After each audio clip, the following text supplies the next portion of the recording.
그죠? 그래서 우리 이제 15절에 18절에 이제 말씀이 계속 그 말씀을 반복을 합니다.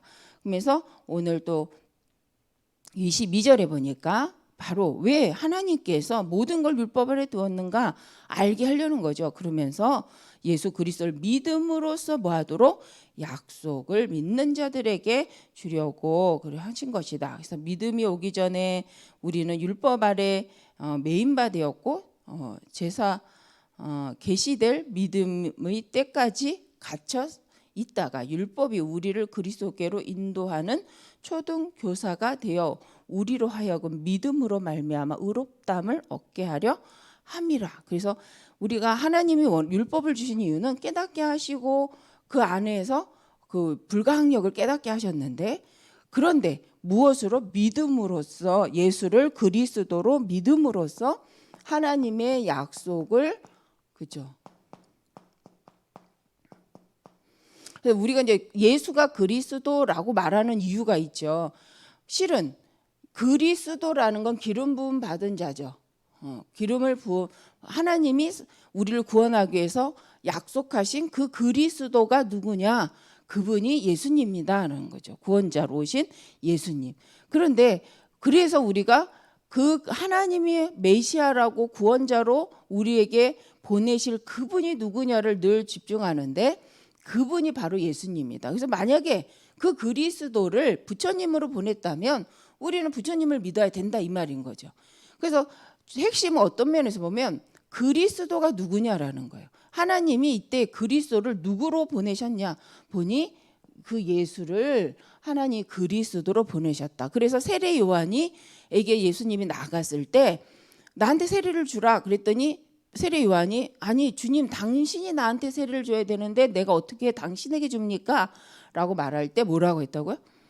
하나님의 뜻을 이루기 위해서야 라고. 왜냐하면 그 나라의 법이 성인식과 세례식 같이 가는데, 그래서 하나님의 일을 시작하는 것을 표로 세례를 받는 이 부분에 세례 요한이 쓰임을 받았죠. 그래서 예수님도 세례 요한에게 그 전례를 따라서 나아가 세례를 받음으로 공식적으로 공생애를 시작하는 시점이 되는데, 예수님도 그래서 자기가 본인이 그리스도임을 나타내는 사역을 처음부터 시작하셨던 것을 볼 수 있습니다. 그러고 나서 이제 광야로 가시잖아요. 자, 그래서 우리도 예수님도 하나님신 언약의 절차를 따라, 그리고 그 시대에 그 규범을 따라서 모든 걸 행하시는 걸 볼 수가 있습니다. 예수님이 내가 그리스도니까 나는 불법을 행해도 돼라고 하신 적은 없다는 거죠.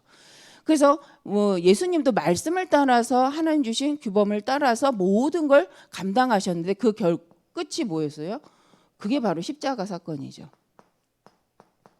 십자가에서 우리의 모든 죄를 담당하심으로 세상적으로 하나님 앞에서 모든 죄의 문제를 끝내는, 왜 그 시대의 최고의 사형수가 달리는 게 십자가잖아요. 그래서 나무 저주받은 거다. 그런데 오늘 말씀에도 보니까 왜 그 저주받은 나무에 달리셨냐? 우리를 율법으로 죽을 수밖에 없는 우리를, 그죠? 13절에 속량하시기 위해서 예수님이 말씀대로 오셔서 말씀대로 죽으시고 말씀대로 다시 살아나는 사건, 부활. 그래서 초월적인 응답이죠. 그래서 예수 그리스도가 우리를 위해 오셔서 십자가의 죽으심으로 우리 문제를 해결하시고 사망의 법을 이기시고 부활하셨다. 그래서 우리 교회에서 지키는 절기의 가장 중요한 핵심입니다. 그래서 예수님 십자가에 죽으시고 우리 죄 문제를 끝내시고 우리를 다시 새 생명을 얻게 하신 부활 사건에 대해서 우리는 이 언약 속에 우리가 신앙생활을 하죠. 그러니까 그 그리스도가 이제 심판주로 다시 오실 재림주로 우리는 기다리기도 합니다. 근데 오늘 이제 그래서 이 언약 갈라디아 3장 15절 18절에서 인정될 때부터 모든, 그러니까 내가 나의 상태. 그래서 15절 한번 볼게요. 15절. 형제들아 내가 사람의 예대로 말하노니 하물며, 그렇죠? 사람의 언약이라도 정한 후에는 아무도 패하지 않는데, 그죠? 16절 이 약속들은 아브라함과 그 자손에게 말씀하신 것인데 여럿을 가리켜서 그 자손들이라 하지 아니하시고 오직 한 사람을 가리켜 내 자손이라 하셔서 곧 그리스도라. 그래서 이 그리스도가 하나님의 자손이다. 내가 이것을 말하노니 하나님께서 미리 정하신 언약을 430년 후에 생긴 율법이 폐할 수 없다. 근데 그 언약이 뭐냐는 거죠. 그것이 창세기 3장 15절의 언약이죠. 근데 이것은 분명 언제 언약이냐면 원래 인간 창세기 1장 27절 원래 인간이 하나님의 형상을 잃어버리고 하나님 주신 권세를 잃어버린 후에 원래는 이걸 주셨죠. 하나님의 형상대로 사람을 창조하시고 그들에게 복을 주시며 생육 번성 충만 그죠 정복 다스리라고 하는 복을 주셨는데 이것을 잃어버린 상태에서 주신 언약이 창세기 3장 15 여자의 후손으로 다시 회복 구원하겠다는 언약이죠. 구원의 언약이죠. 그런데 이 구원의 언약에는 분명히 우리를 회복하는 것도 있겠지만 여기 언약에 뭐가 있어요? 여자의 후손이 뱀의 머리를 너의 머리를 상하게 할 것이여라는 약속이 분명히 있습니다. 거긴 영적인 싸움이 있는 거예요. 그래서 하나님께서는 우리에게 여자의 후손을 강조하시는 이유는 뭐냐면 우리의 죄 문제를 해결할 뿐만 아니라 요한일서 3장 8절 마귀를 멸하시기 위한 언약이 여기에 담겨져 있습니다. 왜? 우리로 자꾸 시험에 들게 하고 망하게 하는 자가 있기 때문에 우리는 법적으로 그래서 생명의 성령의 법이 그래서 언약은 법입니다. 하나님의 언약은 변함이 없다는 거죠. 그래서 오늘 15절에도 그 말씀하는 거예요. 세상 법도 언약을 체결하면 그거 폐하지 않지 않냐. 근데 하나님이 폐하겠냐? 우리에게 어제 말씀처럼 믿음으로 그래서 왜 믿음으로 구원받냐? 하나님이 주신 약속이기 때문에 먼저 믿어야 된다는 거죠. 그죠? 결혼하신 분들도 약속이잖아요. 우리 일부에 안 보이는 것을 안 보이는 것 그죠? 안 보이는 곳에 답이 있다라고 이렇게 말씀하신 것처럼 그 이유는 뭐예요? 이미 약속하셨기 때문에 그 약속 안에서 보면 오늘 보여지는 문제로 망하는 게 아니라는 거죠. 왜? 약속은 살리겠다라고 하나님 분명히 약속하셨고 그 살리는 언약을 주셨기 때문에 그 속에서 본다면 우리는 승리할 수밖에 없다. 그래서 우리가 어떤 언약 속으로 들어가야 되느냐? 바로 창세기 6장 14절 방주 안으로 들어가는. 그래서 우리가 좀 부족하고 실수를 해도 어디로 들어가야 되냐? 언약 방주 안으로 들어가야 된다. 그러면 이것이 우리로 더 죄를 죄되게 하겠냐? 그렇지 않다는 거예요. 방종이죠.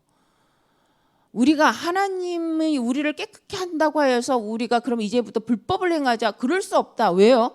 성령께서 우리를 그렇게 할 수 없게 하십니다. 그래서 성령이 우리를 보증하시고 인도하신다는 것은 우리를 거룩하게 계속 견인해 가신다라는 그런 말씀이 있어요. 그런데 우리가 예수를 그리스도를 믿음으로 우리가 구원을 받아서 의롭게 지니까 이 안에 들어갔으니까 우리는 아무렇게나 살아도 돼? 그게 아니에요. 그 시대에 이게 영지주의자들이 하는 어리석은 말이고 그렇지 않다는 거예요. 그리스도 안으로 들어가면 들어갈수록 성령께서 우리 안에 계시면서 우리로 자꾸 깨닫게 하시고 가르치시고 무엇을 해야 되는지 알게 하신다는 거예요. 그래서 요한복음 20장 22절에 그 성령을 받으라 하신 이유가 뭐냐면 바로 그 성령이 우리로 깊은 걸 깨닫게 하시는 거죠. 그래서 언약 속으로 들어가라, 말씀 속으로 들어가라는 것은 하나님의 은혜와 성령 안으로 들어가라는 거죠. 그러면 뭐가 회복되냐? 계속하여 하나님의 형상이 무엇인지, 하나님 주신 나의 축복이 무엇인지 이걸 갖고 내가 어떤 미션 속으로 가야 되는지를 우리로 말씀은 계속 증거하신다는 거예요. 근데 이걸 뭐 하지 않는다는 거예요? 시대가 악한 시대는 받지 않는다는 거예요. 분명 말씀은 여기까지 인도하시는데 이방 너로 말미암아 열방이 복을 받게 할 거다라고까지 이게 사명인데 거기까지 가지 않는다는 거예요. 왜? 그게 혼미한 상태죠. 근데 우리가 분명 언약 속으로 들어간다면 그리고 출애굽기 3장 18절에 피 언약 단을 쌓을 때마다 피제사 곧 예수 그리스도를 붙잡고 예배드릴 때마다 성령은 우리를 감동하셔서 하나님이 원하시는 일을 하게 하신다는 거죠. 그래서 우리가 예배 때는 딴 생각하지 말고 말씀에 집중하고 내가 누구냐, 하나님이 누구신가, 성령이 나를 주장할 수 있도록 집중하는 거죠. 그래서 바울은 그걸 하기 위해서 금식이라도 했다는 거예요. 혹 내가 말씀에 집중하지 못하고 내가 하나님 원하시는 언약 속으로 내가 들어갈 수 없는 상태다. 그러면 그것 때문에 뭐 한다? 금식했다는 거예요. 왜? 인도받기 위해서. 우리가 하는 금식과 바울이 했던 금식의 모습이 다르죠. 그래서 하나님 이미 이것은 법이요, 이것은 성취된 방법이요. 그런데 이거 하지 않고 죄 회개를 받겠다, 은혜를 감동을 받겠다, 없다는 거예요. 그래서 사단이 자꾸 우리를 혼미케 하는 게 뭐냐면 하나님 앞에 서는 시간이, 저도 제가 비대면으로 할 수밖에 없는 시점이 있었어요. 우리 교회 오기 전에. 그때 저도 암만 해봐야 비대면 예배를 드려도 앉아 듣더라고. 그러니까 앉아 듣는 게 나쁜 말이 아니잖아요. 그렇지만 앉아 듣고 옷도 그냥 입은 상태로, 집에서 막 입고 다니던 상태로. 나쁜 건 아닙니다. 재수가 감방에서 그 재수복을 입고 예배를 드린다? 그럴 수 있죠. 불가항력적이잖아요.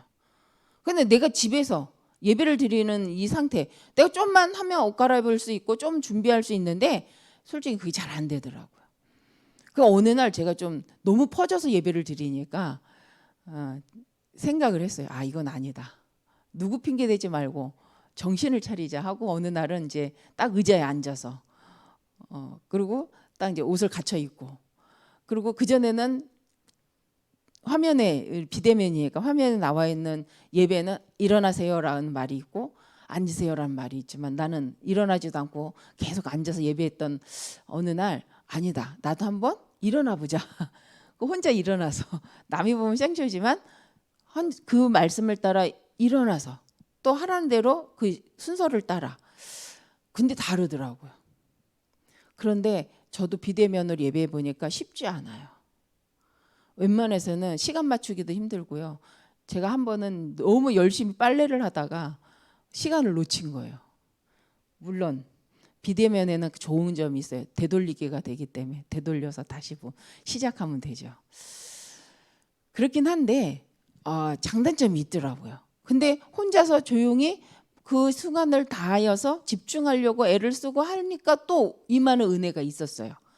그런데 물론 우리가 이제 대면으로 해도 그렇게 집중 안 한다면 또 다른 말이더라고요. 그런데 제가 드리고 싶은 말은, 우리가 언약 속으로 들어간다는 말이 뭐냐? 일단은 우리가 이 말씀, 회복의 언약, 이 말씀을 믿음으로써 뭐 해야 되냐? 우리가 말씀에 집중하여 나를 하나님께 드리는 상태를 계속 유지해야 된다는 거예요. 집중이라는 게 그거잖아요. 다른 거 다 내려놓고 내가 지금 이 시간 하나님께 집중하겠다. 그런데 뭘 갖고 집중하냐는 거예요. 이미 주신 언약을 갖고 집중하자는 거예요. 내가 피의 언약을 드렸을 때 하나님께서 나를 어떻게 인도하시는가의 모델이 아브라함이잖아요. 그걸 보면서 우리가 또 이사야 7장 임마누엘 하셔서 함께 하시겠다는 그 언약 속에서, 그렇지, 오늘 내가 하나님께 집중할 때 하나님께서 아브라함에게 역사하신 것처럼 그 임마누엘 언약으로 나를 함께 하시는데, 마태복음 16장 그 그리스도께서 나를 완전히 회복하시고 인도에 가시는구나. 그래서 오늘 내가 혹 보이지 않아도, 응답이 없다고 생각되어도 하나님 앞에 감사한 것은 이미 그리스도 예수 안에, 요한복음 19장 30절 다 끝났기 때문이다 라고 고백하며 집중하는 시간을 가질 때 우리가 계속 회복이 되어집니다. 그래서 우리가 그죠, 요한복음 20장 22절 약속을 붙잡고입니다. 그래서 이번 주에 우리가 집중을 하는데 1부 때 어떤 말씀을 주셨죠? 안 보이는 것에 뭐가 있다? 안 보이는 것에 답이 있다.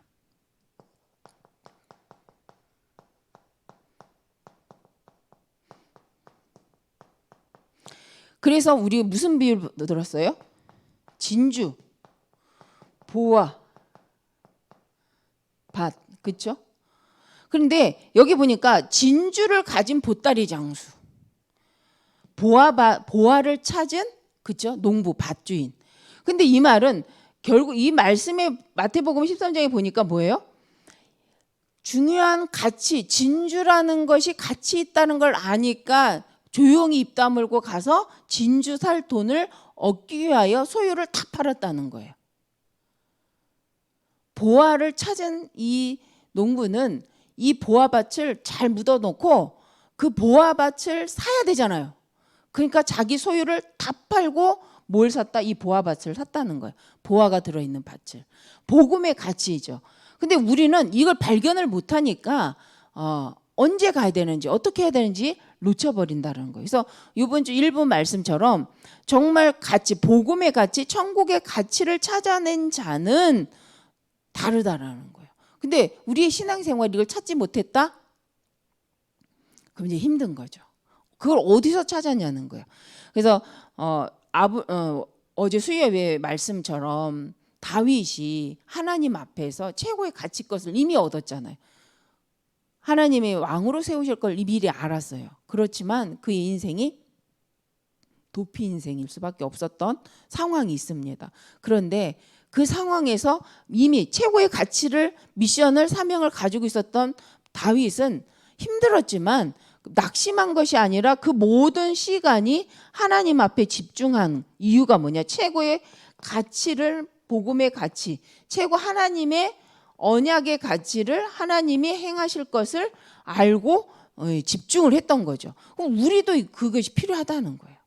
그래서 우리가 언약 속으로 들어간다라는 것이 정말 우리는 뭐 어떤 언약을 붙잡고 있냐는 거예요. 우리 교회 RUTC 이 운동이 우리에겐 어떤 가치가 있는지, 복음 언약 안에서 어떤 의미가 있는지 우리는 한번 꼭 생각해 볼 필요가 있습니다. 그래서 오늘도 언약 속으로, 나는 어떤 언약 속으로 들어가는가?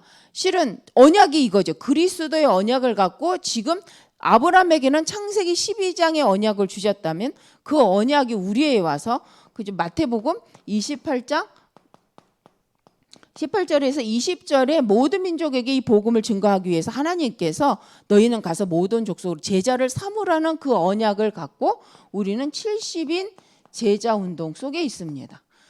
70인 지역, 70지역, 그렇죠? 근데 이게 뭐냐? 영향력이라는 거죠. 근데 이스라엘은 7이란 숫자가 완전수라고 하잖아요. 그래서 70이라는 말은 완전수. 꼭 70명이 아니라 그 완전한 하나님 원하시는 숨은 제자, 눈에 보이진 않지만 이때를 준비한 제자를 찾는 것이 전도운동이다. 그래서 그 제자를 중심으로 70지역에 영향력을 주어서 생명운동이 지속적으로 일어나도록 하는 것이, 그래서 지역이란 말은 그 지역의 안테나, 그 지역에 영향력을 줄 수 있는 파수꾼과 같은 역할이라는 의미에서 지역을 의미하죠. 그래서 한 제자가 그 지역에서 영향을 주는데 그것이 한 나라를 살리고 한 종족을 살릴 수 있을 만큼의 그 만남이 되어진다. 그래서 우리는 여기까지 가는데 이게 결국 누구를 향하냐? 앞으로 올 미래 후대 렘넌트 전도 운동, 렘넌트 후대 전도 운동과 연관이 반드시 있다는 거죠.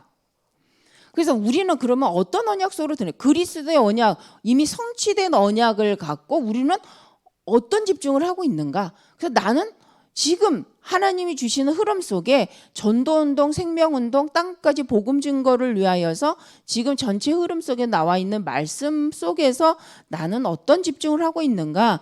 이게 바로 언약 속으로 들어가는 거라고 생각을 합니다. 그래서 하나님은 이런 측면에서 보니 직장도 하나님 전도운동을 위해서 허락하셨다. 그래서 우리가 직장도 잘 다녀야 되지만 그 직장을 살리기 위해서는 생명운동을 꼭 마음에 담고 기도만 해도 된다.